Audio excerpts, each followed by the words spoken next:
Hello everybody, this is Abhishek studying B.Pharmacy first year at Maharaja College of Pharmacy. Now I am going to discuss about the topic of glycogenesis. The foods we eat are turned into glucose and released as energy to be able to use by the body. The molecule of glucose that is stored in the important organs of the body is called glycogen. It is stored in various parts of the body such as the kidneys, liver, brain and muscles. It is only released if the glucose in the blood is used up for all physical activities. Once the body runs out of glucose supply, additional energy is immediately released in the form of glycogen. Coming to glycogenesis, but first we have to know what is glycogen. Glycogen is a polysaccharide homopolymer deposited in the tissues and stored as a carbohydrate. During hydrolysis, glycogen is converted into glucose. Now coming to the glycogenesis, it is a process by which glycogen is formed from glucose. Glycogen is synthesized accordingly as per the demand of energy. If there is a sufficient amount of insulin in the body, excess glucose will not be used and will only be stored in the form of glycogen. If the body runs out of insulin, the stored glucose will be released to supplement the body's needs for energy in the form of glycogen and through the process of glycogenesis. Here I am showing to you the pathway of glycogenesis includes a series of steps that result in complex glycogen formation in the cytoplasm of the liver and cells of the muscles.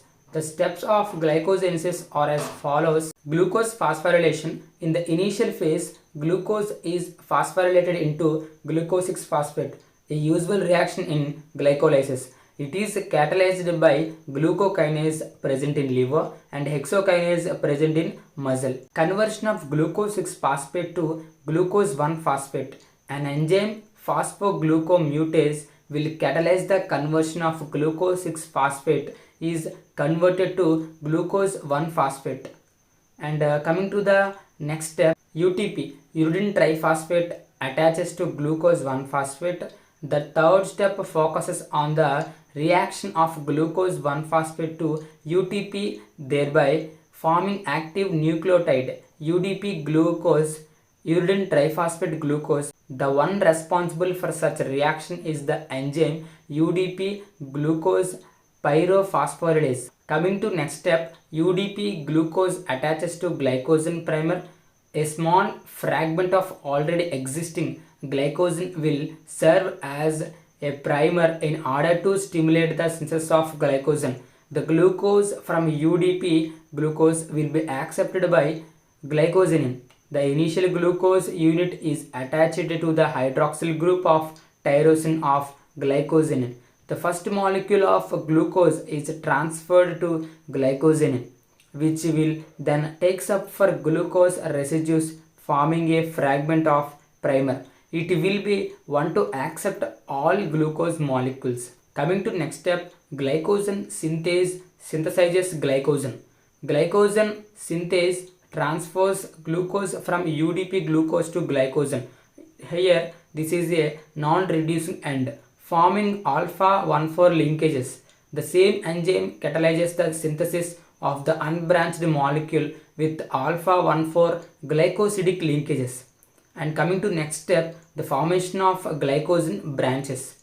The final step is the formation of glycogen branches caused by the effect of branching enzyme, which transfers a small fragment of about 5 to 8 residues of glucose from non-reducing end of the glycogen chain to another glucose residue linked by alpha-1,6 bond. This action causes the formation of a new non-reducing end. The final result is elongation and branching out of the glycogen chain. The process of glycogenesis utilizes two molecules of ATP. One molecule is needed for glucose phosphorylation and another molecule is needed to convert UDP to UTP. Coming to what triggers glycogenesis, it is the hormone insulin that triggers glycogenesis. This particular hormone has a huge impact on the metabolism of glucose in the liver cells. It stimulates glycogenesis and at the same time inhibit the breakdown of glycogen into glucose, and that is the glycogenolysis. And coming to what is the purpose of this glycogenesis, the primary purpose of glycogenesis is to make sure the body does not run out of glucose. Glucose is important as it is the body's primary source of energy. Without an adequate supply of glucose in the body, vital organs will eventually shut down. So glycogenesis is the formation of glycogen which serves as an energy reservoir. It is mainly found in the muscles and liver cells of humans and animals.